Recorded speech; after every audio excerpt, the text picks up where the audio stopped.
Welcome to Closer to Venus. I'm Johnny Burke, and today's guest is Craig Meriwether. He's a certified clinical hypnotherapist, author of the Past Lives Guidebook, and founder of Sacred Mystery Hypnotherapy, where he helps clients explore the journey of the soul through past life regression and spiritual hypnotherapy, often resolving emotional patterns that haven't responded to traditional approaches.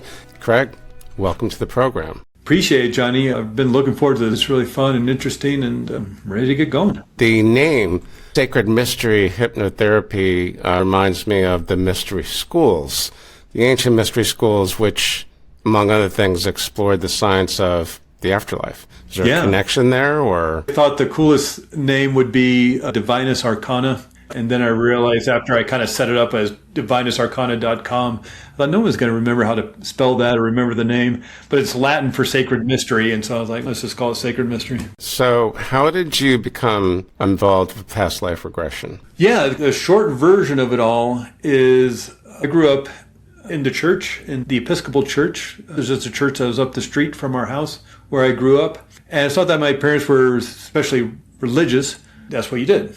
And I started going to a Baptist school from 6th grade to 12th grade. Private school was run by the Baptists, so I was getting Baptist education Monday through Friday, Bible class and chapel at least once a week. And then that religious experience was my upbringing from day one till about 18, 19 years old. So it really informed my life. And what I started equating happiness to the more spiritual experiences that I was having. Because in my teenage years, I really started struggling with depression and anxiety, and really informed my life. So the two things that really influenced me growing up were depression, anxiety, and spirituality. And so I started really trying to create those experiences as I moved into my 20s, going to university, UC Santa Cruz. And it was this cliched melting pot of different people from around the world. And you learn about different cultures and different people and start having conversations about philosophy and theology and spirituality. You learn things about reincarnation, things I didn't have any knowledge about or experience with. And so my worldview just started widening. They don't teach you that in church. No, at least not the Episcopal Church. Definitely, certainly not the Baptist. At the same time, this positive personal development, self-help movement really gained a second energy in the 1990s, on top of the internet coming out. A slow drip of the internet with our 14.4 modems and taking 18 hours to download a picture and all that. Remember that? Yeah, that was painful. Yeah. But you can have discussions, and you have forums and discussion groups and blog posts. And so all that was informing my wanting to heal the anxiety and depression and figure that out. And one of the things I started using was hypnotherapy. What's fascinating about it in terms of tapping into the power of your own subconscious mind, the placebo effect. Unfortunately, with movies and TV shows, there's this kind of misconception that it's control and mind control and brainwashing and turning people into zombies and Manchurian candidates to go assassinate the prime minister. Nothing like that. No, it's nothing, which is really unfortunate because it's an extraordinary way of tapping into your own healing power. Again, like the placebo effect. Only not only just for physical healing, but for emotional healing you can create, as well as more spiritual work, a deeper way of connecting into your higher self, into maybe spirit guides. And one of those aspects is the whole past life experience. I really didn't get too far into the past life thing because I'm very skeptical and critical of a lot of things that seem out there and beyond what I understood growing up. Are you still skeptical? Oh yeah, that's why I wrote the book. Is because of my skepticism of it all. It was my own kind of spontaneous past life experience that really sent me down that path. That was about 11, 12 years ago of that aspect of hypnotherapy. It wasn't hypnotherapy. It was just I was having a meditative kind of experience with a friend, and this experience happened for me, which made me want to understand it more. And that's when I really decided to pivot later in life and actually become a hypnotherapist because of the spiritual components to it. And even then it was like, I don't know, how does this work? What's going on with the brain? Everybody's talking about the pineal gland. That's become a hot topic over the last 10 years. What's going on in terms of consciousness being non-local? That was proven with the remote viewing experiments the government was doing back in the 70s and 80s. And not only non-local, that consciousness can move around, but that consciousness can move forward and backwards in time. The government, taxpayer money, proving that. On top of what's going on with the whole theories around reality being a computer simulation, or maybe it's the holographic universe, or maybe it's parallel universes, or the multiverse, or can you look into the future? And I started researching all this for my own fun and just curiosity and skepticism. It just ended up, wow, this looks like maybe a book. You got involved in past life regression because you were curious about how it could give someone some spiritual satisfaction. What made you really want to start practicing it as a hypnotherapist? It just resonated with me. I used it so much in my own life in terms of my own healing. I wasn't very interested in ayahuasca or LSD or using the more plant medicine or psychedelics to have those experiences. But I found hypnotherapy a way to have more control over it and maybe even go a bit deeper with it. All right. So when you started practicing that, because I notice you have different types of regression in your practice. You have past life regression and you have spiritual regression. Now, is that the life between lives variety or is that something different? Yeah, if you go to my website, I'll just say spiritual hypnotherapy as a kind of general, what is it you want to work on? We'll work on that. But people are sometimes specifically looking for past life regression. Part of that is the life between lives. We always do life between lives. That's that spirit world. That's what Michael Newton talks about in his book, Journey of Souls, where it's not specifically a past life, but being in that soul state where you can create healing, you can reunite with your soul group, your soul friends, and find out more information about why you came to this life. If this is a classroom, if this is about learning, what are you here to learn? What are you here to know or to resolve? Moving into that life between lives and that maybe current life viewing room, as Michael Newton describes it, may give you more information, more wisdom and insights into your purpose, into your ultimate goals here in this life, what you're here for, who's here to help you, and what you need to resolve. It's like casting a movie almost. Yeah. And maybe even a better analogy is a theater group. They're working on different roles that are challenging so they can grow. When was your first experience with a client where they recalled a past life and you got the feeling that they were just not making it up and it's not their imagination? All of them, and to a certain extent, they're all fairly incredible and fascinating. The first one where it really just kind of sent the hairs up the back of my neck. I was working with somebody and we're doing some deep healing work. This is actually in training when I was going to Hypnotherapy Academy of America. Great training, 500 hours of intense hypnotherapy training. That includes about 100 hours of past life regression. We weren't necessarily doing past life regression. We were doing more kind of trauma healing, trauma relief. I was working with one of the other students in the class. And what was fascinating about it, she's a psychotherapist. She's got her master's degree. So it's not like she's I don't mean to say this derogatorily, but like a woo-woo person. She's very centered and grounded and want to learn hypnotherapy to help her with her clients and the practice that she has. And I was working with her and we're doing this process where you're healing your trauma and you want to bookend it with two positive experiences, the before and after. So you want to ground it out sort of between these two wonderful experiences. And the issue she was dealing with was so early on in childhood, like 1 or 2 years old, that the experience she needed to connect to was being in the womb. And she had this extraordinary experience of being back in the womb because there was no other safe place for her to be. And that's the first time that the hairs kind of went up on the back of my head. I've had others, even had somebody go to the spiritual library that Michael Newton refers to in his book, which was like, in and of itself, was like, whoa, that's wild. That book is wild. In a good way, both of his books. Are you referring to the Akashic records as the spiritual library? You can call it that. I think a lot of people use the term Akashic records as a metaphor for that universal knowledge or tapping into the universal knowledge. Maybe it's the collective unconscious or something. I think it's a great symbolic, metaphoric way of discussing it. It's relatively new. That term didn't even come into the lexicon, if you will, until like late 1800s. But it was Edgar Cayce who really made it famous. And when he was doing more spiritual stuff, he started saying that he was gaining his information from the Akashic records. So in and of itself, the Akashic records didn't really become a popular term until Edgar Cayce started using it in the 1920s, 1930s. So really that term is only about 100 years old. And we've had 15,000 years of people maybe doing this spiritual work. If you go all the way back to Göbekli Tepe in Turkey, that they're digging up, and realizing that at the last ice age, people had this extraordinary ability to tap into the spiritual side of things. And if you want to call it the universe or universal energy or Akashic records, I think it's all the same thing.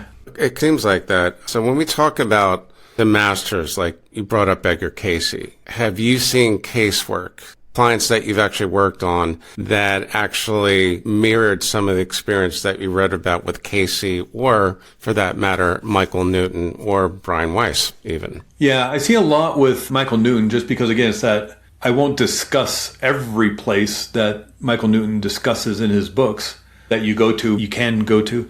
And so when they go to a place that they're not familiar with his books, they don't even know who he is, I may talk about it a little bit, but I don't mention everything. And they go to a place and even like Dolores Cannon and her work with different planets, different parallel universes or something. And I had somebody go to a spiritual library, and on the table was a book, and she described in great detail how it was designed and kind of maybe ornately imprinted with the leather. And she opened it up, and every chapter was a life on a different planet that she experienced. And so again, it's like the hair goes up on the back of your neck, and it's really extraordinary.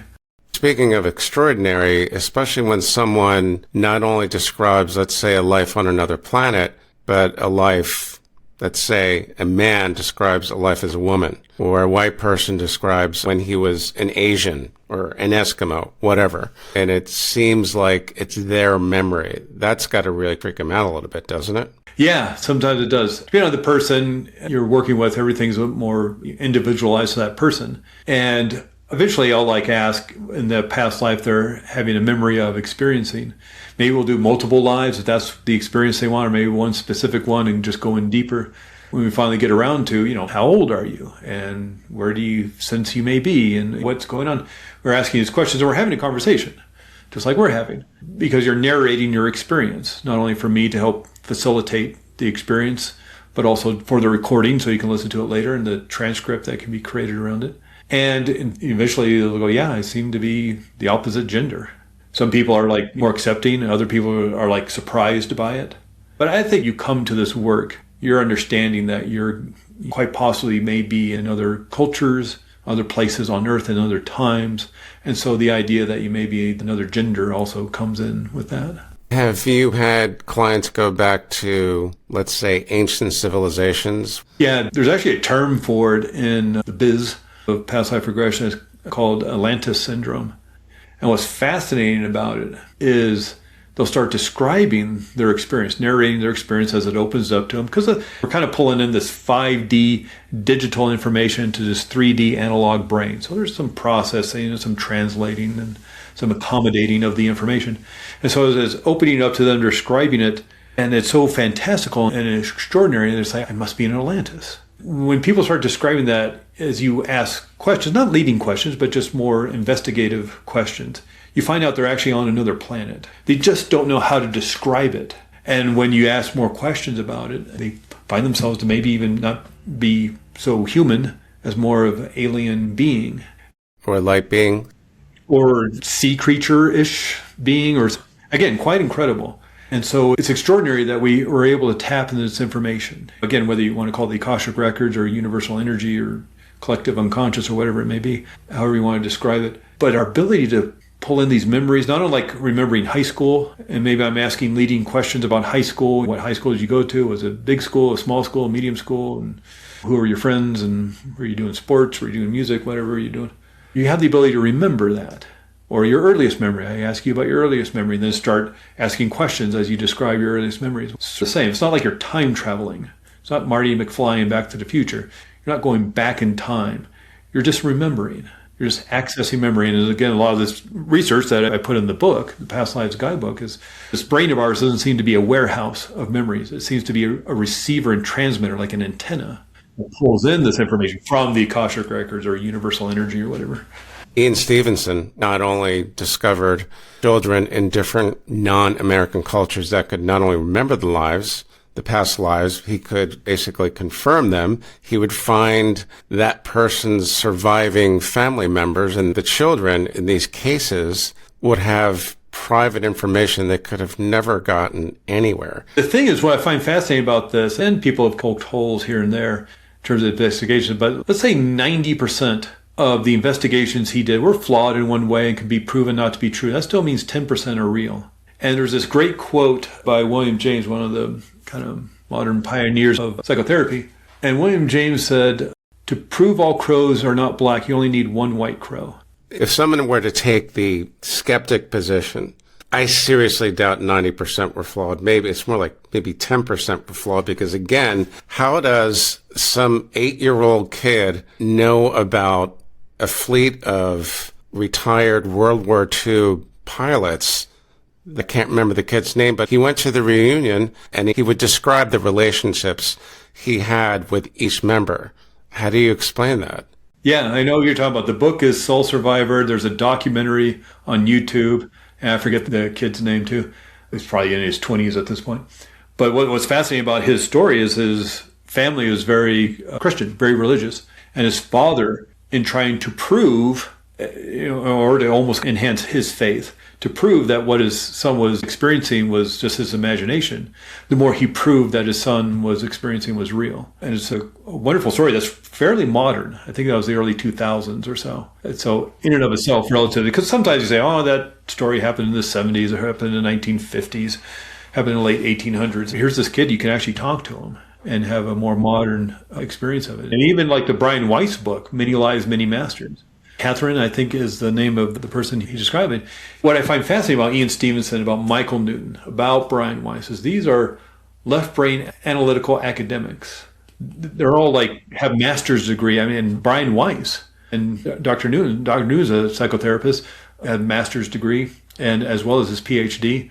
Brian Weiss is a medical doctor, still alive, 83. He's doing a workshop this summer at Mago Institute, 83 years old, has his medical degree from Yale, a bachelor's in chemistry from Columbia, one of the early researchers of Alzheimer's in the 70s. But he was working with a client for about a year, and is all he knew about psychiatry and helping her with her anxiety and her issues or fears. And he accidentally, just like Michael Newton, accidentally regressed her into a past life. And she did great, extraordinary healing there. And he thought it was symbolic and metaphoric, the subconscious mind finding a symbolic way to create healing. And so they did some more work. And she was getting such detailed information. This is 1980, so again, no internet. So he could confirm this stuff with his contacts at Yale, real Egyptologist, real archaeologist. She was getting such detailed information. And she was getting information about his own personal life. Things like he had a young child, about 1 year old, pass away that nobody knew about. It wasn't an obituary. Even it was in a different state. There's no way she could know this information. The only conclusion he could come to, sort of like Sherlock Holmes thing, when you eliminate the impossible, whatever's left over, however improbable, has to be the answer. She must be having a past life regression. And he basically took the biggest risk and put his career on the line and wrote that book. There was no guarantee that was going to become as popular as it did, that Oprah would like it and have him on their show. And I think people resonated with Brian Weiss is because he was a doctor. He was coming from that analytical academic sense of this is the experience. Let's look into this. Okay. Let's talk about spirit guides, the type of spirit guides, the type of beings that come up in your sessions with your clients. What can you tell us about that? Yeah, that's one that is very important, I think, to people to connect with spirit guide. That's something we do in the Life Between Lives. A session will involve a past life that may be connected to your current life. Maybe there's healing or resolution that needs to happen, or just out of curiosity, what your most spiritual past life or a past life you had with a romantic past life with a soulmate or something like that. But oftentimes it's around a healing, maybe an emotional issue or feelings of anger or anxiety. But once that life comes to an end, and it's very important to get to that point because that's where a lot of the thoughts and feelings about that life, about love, about money, may be connected to your current life. But then you move into spirit form and go up into that life between lives, spirit world, soul realm. And one of the things to do would be connect with your spirit guide, and that's very important. It happens in that space then. Yeah. Now, again, this is 5D digital information being processed by a 3D analog brain. Some people sense maybe a more angelic figure, maybe somebody that they personally connect with, like their grandmother or a teacher or a good friend or something meets them there. Now, is that person's grandmother really in a human bodily form up in spirit world? I'm guessing not. But in order to kind of access that information and translate it so we understand it, oh, it's my grandmother. My grandmother was a big part of my education and learning and was attuned spiritually with me. And maybe, my grandmother was my spirit guide in human form. And they're getting this information. It's translated by the human brain. And so people will experience their guide in different ways. Maybe they see it as a essence of light or an energy or a certain kind of color or energy wave or something like that, or maybe more of a spirit animal. I think that's just a way for our own human brains to help us understand our spirit guide. And you can continue that connection. You make that connection, and let's create a way for you to easily connect with your spirit guide on maybe a daily, if not weekly, basis. You describe yourself as a skeptic. Do you think that affects your work with past life regression and spiritual hypnotherapy, or not necessarily? No, it never did. And that's, again, like the years of kind of researching it and going through it. I'm a skeptic in the sense that I'm just not going to believe it because somebody says that's the way it is. There's a lot of people out there that claim to know they have the answers, or maybe they're channeling it or something. It's okay, I don't know. I want to investigate more. And so my skepticism comes in the form of curiosity, of I want to understand more. If somebody talks about this reality being a computer simulation, okay, that sounds interesting. I want to investigate that more. As far as the work that you've seen, you've witnessed with your own eyes and ears, the past life testimony, the life between lives testimony, does that have the ring of truth to it? Yeah. When I work with people, they're having an intense, possibly even an emotional experience. I can't prove that their experience is actually real unless they're getting extraordinarily detailed information like an address or something that can be looked up in a historical context that's maybe not widely known. It may be more of a metaphoric, symbolic healing the subconscious mind is creating. That does not negate that this is real. Again, I think Brian Weiss proved it in Many Lives, Many Masters, let alone Ian Stevenson, let alone Michael Newton. I think there's enough evidence to show that this is real. Now, if that person in and of themselves, we could have a great conversation afterwards about whether it's quote unquote real or not. What's important is the healing, the resolution, and the information about purpose or ultimate goals and how they move forward in this life that they're gaining. Now, is that coming as a representation of the subconscious mind that already knew it, or are they tapping into their higher self, their spirit guide, life between lives? I've had enough experiences with people where I was like, yeah, that had to have been them up in the soul world. But my focus when I'm working with somebody is about the healing and the resolution they may be needing to create around emotional issues of anger or resentment or anxiety that they can't find a solution to, maybe with talk therapy or some other methods, or maybe just wanting to gain more information about their purpose or their ultimate goals in life. That's coming from life between lives or a past life or their own subconscious mind. I'm fine either way. The healing episodes, like when someone comes to you and they have, let's say, a bad back, and then they have a past life memory of being stabbed in the back, and then they process that, and then they start to feel better. It's a crude example, but have you seen anything like that in some of your sessions? Yeah, I start off the book. The very first line of the introduction is from an email I got from somebody. They reach out after a few days, just if you have any questions, I'd love to hear about what other insights you've had. And she wrote me back about 3 days after her past life. She says, the 20 years of chronic hip pain I've had is now gone because of the past life experience. And she'd been to the doctors and the x-rays, the MRIs, and the physical therapists, and nothing worked. And she just lived with it. I didn't even know she had hip pain. We didn't talk about it. We weren't working on it. She just lived with it. And we're doing a healing because we always go to the healing place in the life between lives because there may be healing unknown that you need to deal with.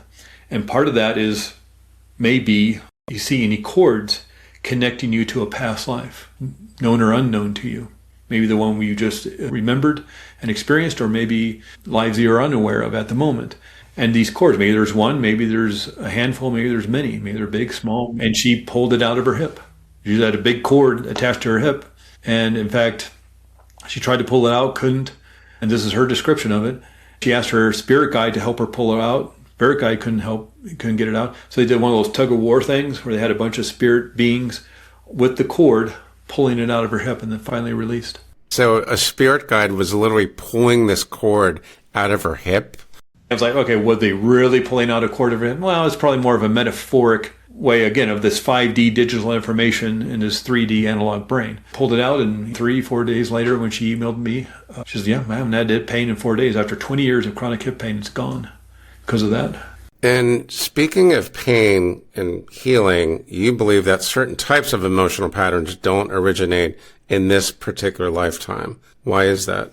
Yeah, a lot of people come to this work. We'll get on a phone call, like a consultation call, to see if this is a right fit and a good match. And they say, well, yeah, I've done years of talk therapy, EDMR. It's been helpful, but I still feel angry. I still feel resentful. I still feel anxious. I still am afraid of deep ocean water, even though I live in the mountains of Arizona. I've never seen the ocean. There's these issues that it's like, wow, I've done the work. I've done the work. And then they read Brian Weiss, or they read Michael Newton, or Ian Stevenson, or Dolores Cannon, or my book, Past Lives Guidebook. And they think, this resonates with me. This feels familiar. This feels comfortable. This seems to me, in terms of the healing work I've done over the years, that this is the route to go, because this feels right, that it's related to a past life. And these aren't necessarily, again, spiritual or woo-woo new agey people. They're just like, oh, I read that book and that made a lot of sense to me. And I think this may be connected there because I've done all the healing work and it's still there. Do you think that this type of work is going to get increasingly popular in the future? I think so. Certainly, Brian Weiss was a leader in 1988 with Many Lives, Many Masters, then Michael Newton in 1992. Certainly there was earlier pioneers like Dick Sutphin and Dolores Cannon. But I think as people can gain access to this information through YouTube videos, podcasts, episodes, I know there's a lot of people out there discussing this on Instagram and stuff, that I think it will get more popular because the understanding of it will be easier to gain insights and the information around it. That's my thought as well. I think it's going to become a bit more popular, especially now I notice that there's actually a certification for life between lives therapy, which I thought was interesting because I think that's one of the more important ones that can really shed light on why we have these emotional blocks and so on and so forth. Future life progression. Now, is this part of your work? Not specifically. What I find about future, it can be very helpful. Now, there's two kind of futures. There's future of this life. Like I want to see what's happening 20 years from now. But there's also what's happening 500 years. What's my future person going to be? Or my future incarnation or avatar that I'm going to be 1,000 years from now. What's interesting about this is not only you can see a future potential, because you're not predicting the future. It's like, well, this is one potential that could happen. And you may look at it as if maybe you're in an argument with your brother and you haven't talked to your brother in 10 years because of this issue. And you can look into the future and say, we just die old and miserable and angry. But if I reconcile, if I look into the future and we've reconciled, now life is joyful and happy and prosperous. And you can see two alternate futures. One is I reconcile with my brother and leave the anger and hurt behind, or the other, I don't. And what are the future outcomes of either one of those? That can be very helpful and useful. Sometimes with the more intense, let's go 200 years, 500 years, 1,000 years into the future, some people have really bleak experiences, dystopian or nuclear fallout kind of damaged Earth. It gets really hopeless. I've noticed that experiencers will tell me when we talk about time is that when we're in that space, time is not linear like it is here. It's more like they exist all at the same time. Have you had someone that told you the same thing, that in this experience, this session I just did, I was in a place that time was not linear? Yeah, and that's where it gets really fascinating because the nature of time may not really be a quote-unquote past life. It may just be parallel universe or the multiverse. It's like in one of my lives in the multiverse, I am in 3 BC Egypt, or I may be in 5692, or in a space station on Mars, or I may be on another planet. It's all happening now. And I'm just kind of getting glimpses through the door. Sort of like somebody's playing a bunch of video games all at the same time. Maybe they had one of those donut desks and they're in the middle and they have all these computers and each is a different game that they're playing, but they're just focused on this screen. But they can go to this screen real quick and get some information. It's a little mind-bendy when you think about it. But yeah, past life regression may be a misnomer. It didn't happen 1,000 years ago. It's happening right now. I've heard the same thing many times. Last question. What are the most important things you've learned from working with clients? The healing potential of it all, maybe carrying hurt and pain, just not unlike maybe somebody in their 70s or 80s who went through a traumatic experience, maybe years of abuse as a child, and some 70 years later is still holding on to that hurt and pain, and it's affecting how they see themselves, how they sense themselves as worthy or valuable or something like that. What if it's not so much a hurt and pain from a childhood experience, but from a past life, and it's still affecting you today? And so what I found with this work, you can do it out of curiosity, out of just interest, because you resonated with a book by Brian Weiss or Dolores Cannon or somebody. But a lot of people come to this work because they've discovered they can't release the hurt and pain because it doesn't seem to be associated with this life. And so that's the most important thing I find with this work, I like helping people with. Or some people that can't resolve their issues through traditional approaches. Yeah, a lot of people, this is not the first on anybody's list, hypnotherapy or past life regression. We're at the bottom of the list. We're the witch doctors here of this work, which is really unfortunate because even just in clinical hypnotherapy, there's so much healing you can tap into from your own subconscious mind. There's also a sense of control around it that maybe you don't get with ayahuasca or LSD or some of the other plant medicines or psychedelics that people use to get into these altered states to tap into a spiritual side. So it's really about the healing you can create. And again, it's usually not a person's first thing. They try talk therapy, EDMR, all these other tapping and acupuncture and all these other things, which are very helpful and very useful, very healing. But they still find themselves stuck years later, still angry, still resentful. And yeah, this may be the way.